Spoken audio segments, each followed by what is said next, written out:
Right,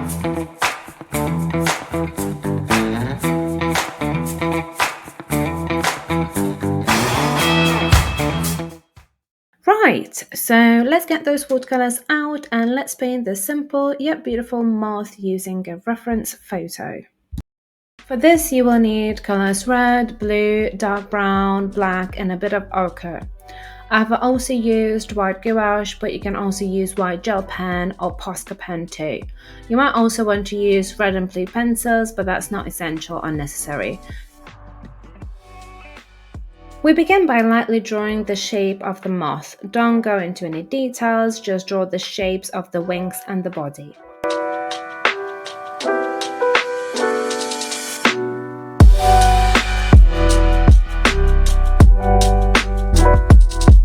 Before you begin painting, take a rubber and gently rub out the pencil outlines to the point where they're just barely visible, but you can still see the light traces of the outline. We're doing this because we want to still see the outline of the moth. We still want to know where we're painting, but we don't want them to be visible throughout our paint colors. So for the white part of the wings, I'm going to mix a bit of ochre and brown. At first I wanted to go for just watered down brown, but adding a bit of ochre to the mix gives it a bit of a nicer shade. Make sure that you really water down the colour. You want this to just slightly colour the paper, so we don't want any dark shades, any dark colours in here.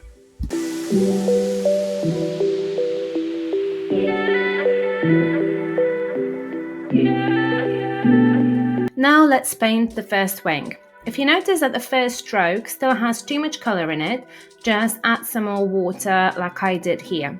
We want to only lightly colour the paper. Make sure that the wing is fairly wet. We don't want it to dry too quickly, but at the same time we don't want it to be drowning in water. Now grab your dark brown colour. Make sure you have enough pigment on your brush. Now lightly dot the dark brown across the wing. Don't rush the spot, really make sure that you have enough pigment on your paintbrush for it to have that rich colour and not look very watered down.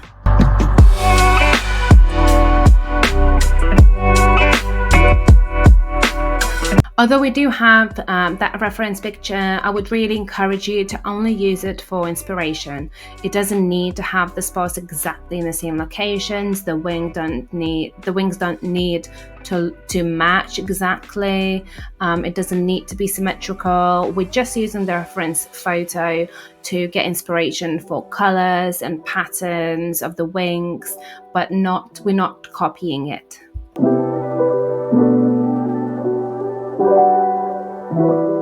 If you think that the spots look a bit too light for your liking, you can also go over them a little bit by adding a little bit more of dark brown to create the spots a bit darker. Let's repeat the same process with the other wing.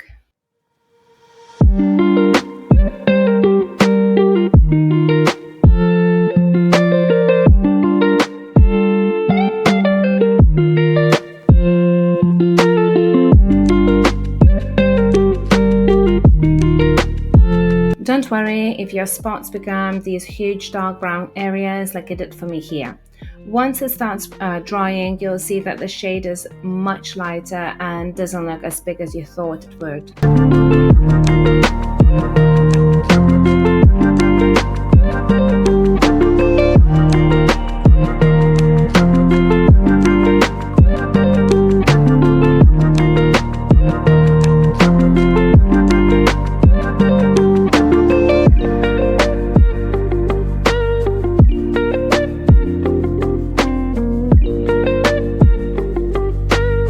Here you can see the difference between a freshly painted wing that is wet and a wing that has already dried. You can definitely see that the one has colors a little bit more muted than the other. Let's move on for the bottom part of the wings. For this part I used bright red. I know I'm showing you two reds, but I have decided that the cherry red just doesn't have the shade that I wanted. You can see I changed my mind instantly once I put some of the cherry red on the paper. Let's paint the entire wing red now. Same applies to the bottom part of the wing. You want it to still be wet by the time you're finished painting it, but you don't want it to be too wet as well.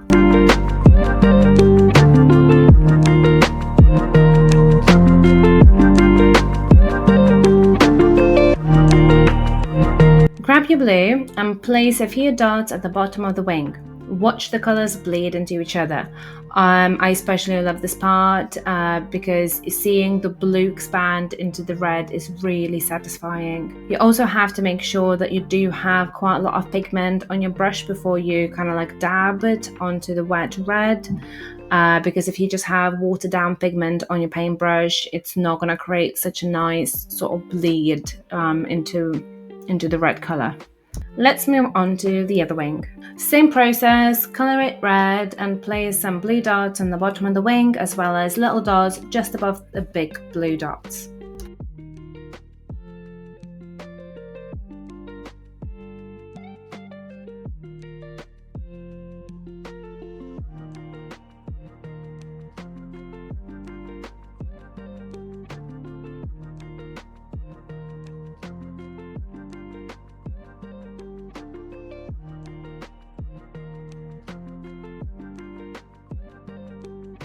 Here's how it's looking so far. Nothing too fascinating at the moment, but it will all come together at the end, I do promise that. Let's move on to its body. You can either paint it in the same red or add just a touch of black to make it a slightly different shade of red than the wings.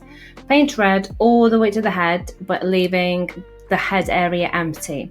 Now grab your blue and let's paint the head blue so it blends into the rest of the body, creating this nice gradient.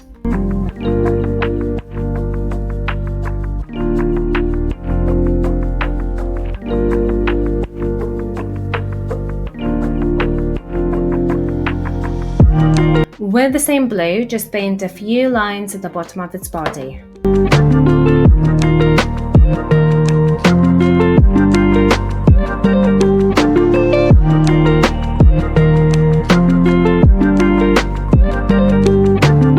Let's not forget about the antennas as well.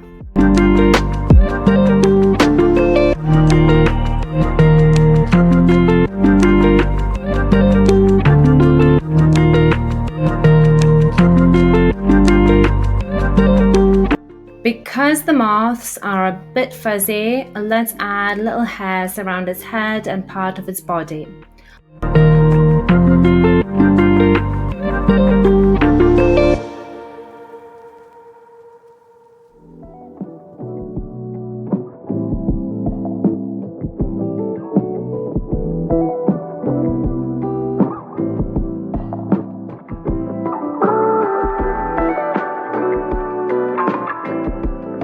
When you're done with that, I'd like you to grab your dark brown again. With the dark brown, let's trace the dots on our wings. Don't completely cover them, leave a trace on that beautiful color bleed. 0.5 millimeter should be enough, but you can leave more if you want.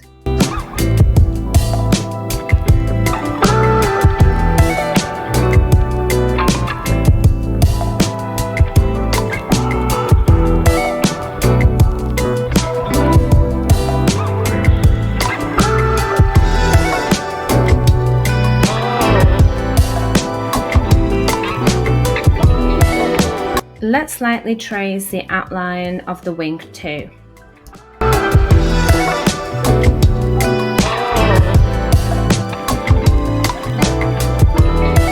Now really water down your brown and with very light touches add some lines on the wings. Try to barely touch the paper, almost like you're letting your hand guide you.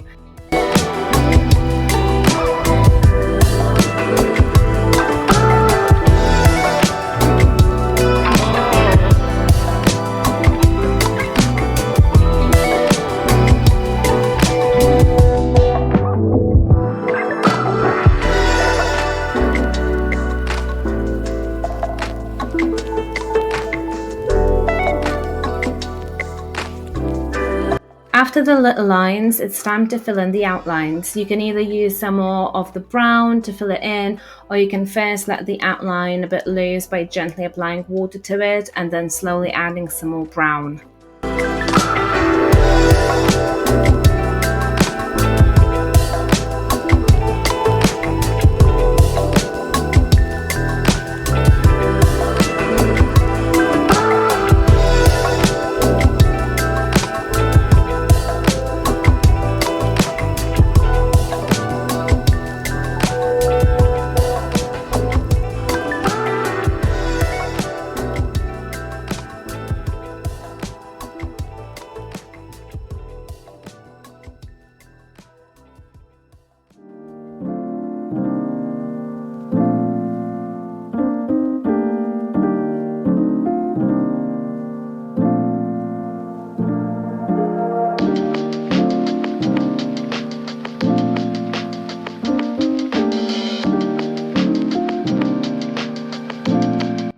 We'll do the same to the other side. I tried filming it, but I clearly didn't set my camera correctly, so there's a lot of glare, so I do apologize about that.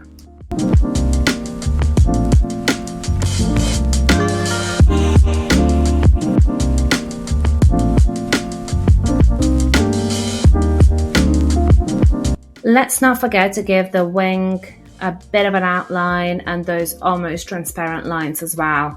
Basically, do the same as you've done on the first wing.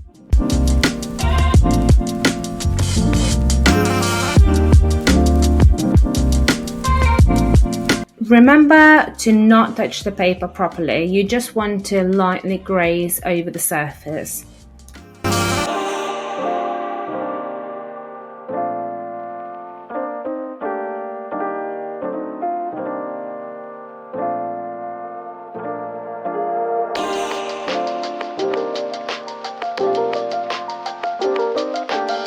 Time to move to the lower part of the wing. With your blue, draw a circle within that blue blob you created to begin with. Then grab your black and gently draw a black outline around the blue circle.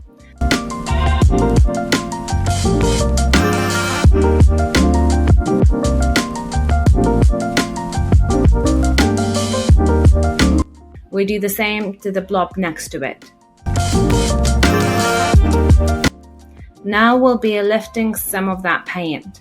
We want to make sure that the middle of the circle is wet, so if it's just a little bit wet, then add a little bit more water to it. Then dry your brush on a paper towel or a cloth and start gently lifting the paint. Make sure that every few strokes you get rid of that surplus of water that's on your paintbrush by tapping it onto the paper towel or a cloth.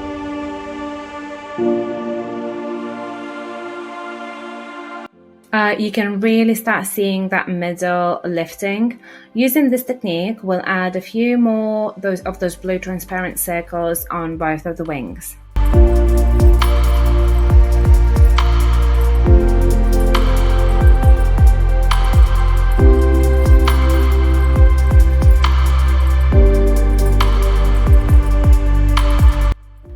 You can't really see, but I do have a cloth by me. It's obviously just outside the shot.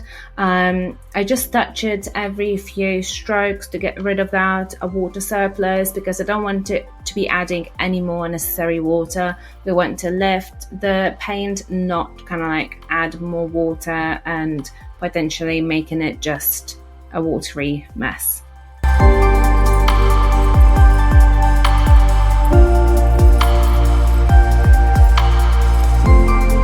Now obviously as the paint starts to dry, these circles will end up having a bit of a duller color.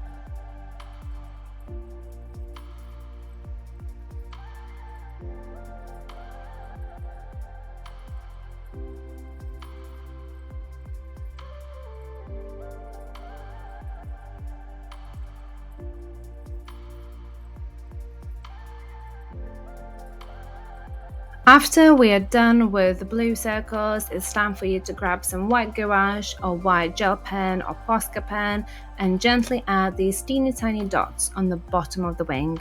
After that, we want to gently graze over the surface of the paper with the same white to add these white lines. And I clearly didn't actually go lightly over the surface here.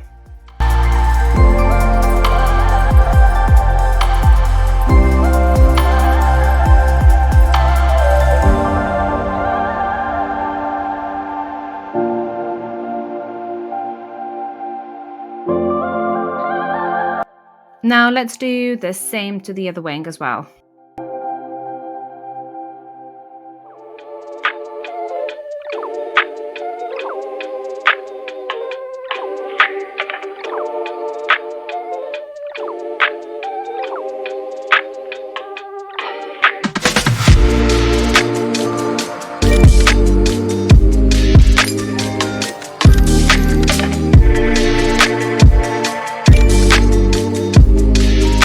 Let's grab your blue and let's make the head of the moth look a little bit fuzzy by adding these little lines all around the head.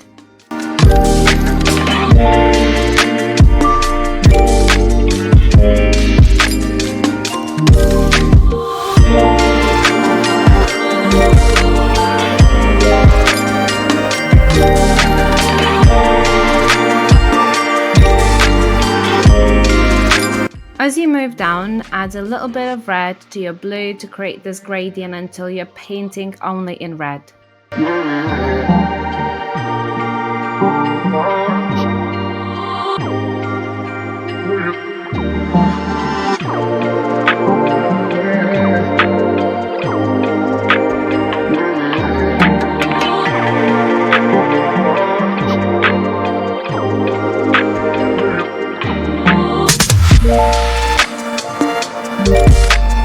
Now this part is completely optional. Grab your red pencil and let's add some texture to your wing.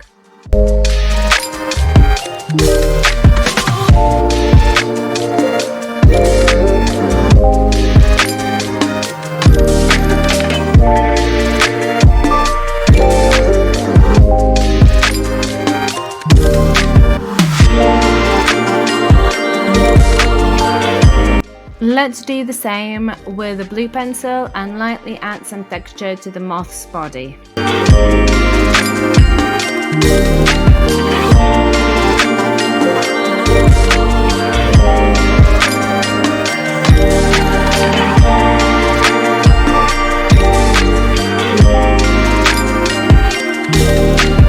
Almost done. Grab your white again and place these tiny dots on moth's head.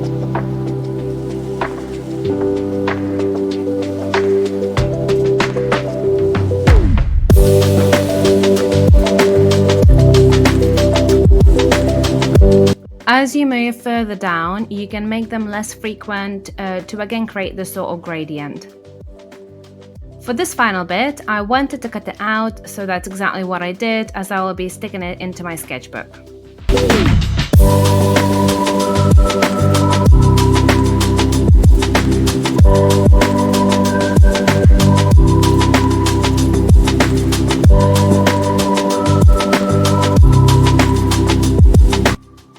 Ta-da! You have this beautiful little moth painting.